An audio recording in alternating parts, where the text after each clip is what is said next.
Today's video, I think it's safe to say, will probably end up being one of the most important free videos that I've ever recorded for this channel. In today's video, and I'm going to pack a lot in here so you might even want to take notes. In today's video, I'm going to talk about the most effective way to let go of your partner's past. My name is Zachary Stockill, and since 2013, I've been helping men and women from all over the world overcome jealousy and possessiveness in their relationships, overcome retroactive jealousy. And if you'd like more information about my work or you'd like to work with me one-on-one, please visit my website at retroactivejealousy.com. So in today's video, I'm going deeper into what is commonly referred to as retroactive jealousy, which, if you didn't already know, refers to unwanted intrusive thoughts, often obsessive curiosity, and what I call mental movies about your partner's past relationships and or sexual history. And the good news is, after doing this work for almost a decade, thousands and thousands of students in my online courses, people who've read my book, as well as hundreds of coaching clients, we know what works and what doesn't. There's no more guessing anymore, as there was back when I was struggling with this issue over a decade ago. We know what works and we know what doesn't. So I guess I'm introducing this video by saying this just to help you understand that this isn't based on my opinion. This stuff isn't based on my random whims or my guesses or shots in the dark. This is based on a decade of working on retroactive jealousy, thousands of success stories from all over the world. This is what we know works. The first point I want to make in this video, and I think it's so important, is when you're working to overcome retroactive jealousy, when you're working to let go of your partner's past, be sure you're also treating the source of your feelings and not just the symptoms. Treating the source, not just the symptoms. What do I mean by that? The symptoms, believe it or not, are often relatively straightforward to manage. It's often just about building new habits and building new resilience, unwiring some mental wiring that perhaps isn't working, gaining new perspectives, but really just about habits, mostly about rinse and repeat, the way you're responding to intrusive thoughts, the way you're responding to obsessive curiosity, ways to get rid of the mental movies, which I'm going to go into a little bit later. If you're committed and disciplined and you maintain an open mind and a sense of humor, eventually over time you can manage those symptoms. But I think it's so important to also go into the source of your feelings rather than just treating the symptoms. If someone is struggling with a serious illness, sometimes they need antibiotics to remove the source rather than just taking Advil or Tylenol. You get my point. So what could the source of your retroactive jealousy be?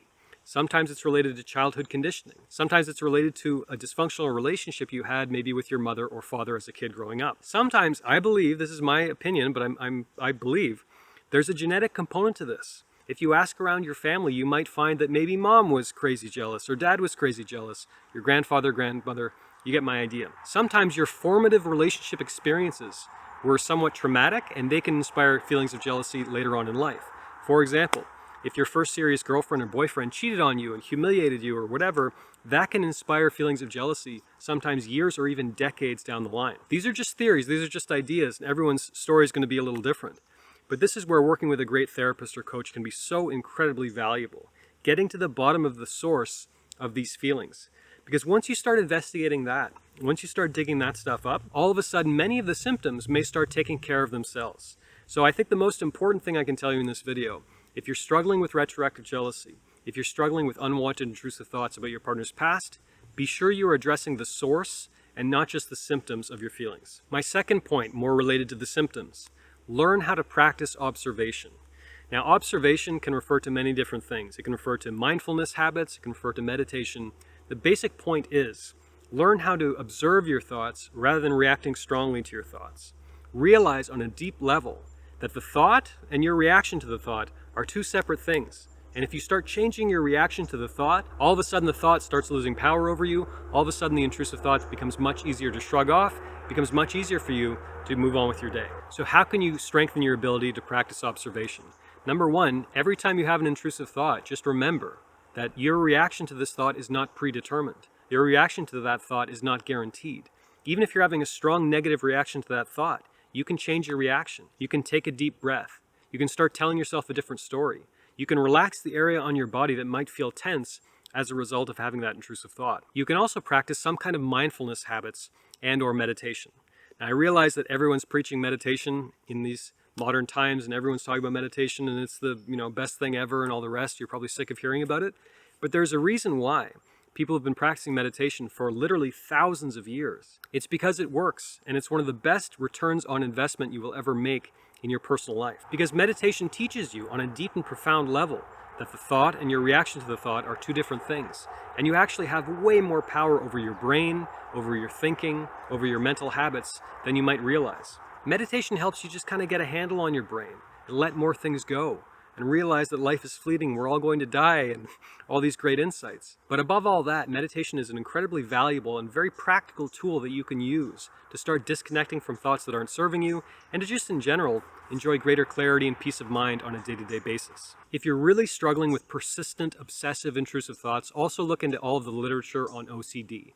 I recorded an entire, I think, half-hour video going in deep into the book Brain Lock, which many people refer to as the OCD Bible. Now, I'm not diagnosing you with OCD, I'm not diagnosing anyone with anything, but the truth is, a lot of the common symptoms of obsessive retroactive jealousy disorder are also shared by obsessive compulsive disorder. So a lot of the literature on OCD can be very helpful if you're struggling with unwanted intrusive thoughts, whether they're relating to your partner's past or anything else. This can involve things like the 4-step process outlined in Brain Lock, telling yourself it's not me, it's OCD, changing your focus immediately as soon as you can in the moment. These are just examples, but be sure you look into the literature on OCD. There's lots of really valuable stuff there. Also start asking yourself, if you're in the midst of a retroactive jealousy attack, what is the fear? There is some experience of fear underlying these feelings. Any retroactive jealousy sufferer is experiencing some kind of fear. Now, if you've read my guidebook, Overcoming Retroactive Jealousy, you know that I talk about insecurity in that book.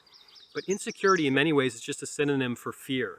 There's some experience of fear underlying these feelings about your partner's past. So again, not to plug my own services, but if you don't want to hire me, that's fine. But working with a great therapist or coach can be so incredibly valuable, helping you get to the bottom of these feelings. What is the fear?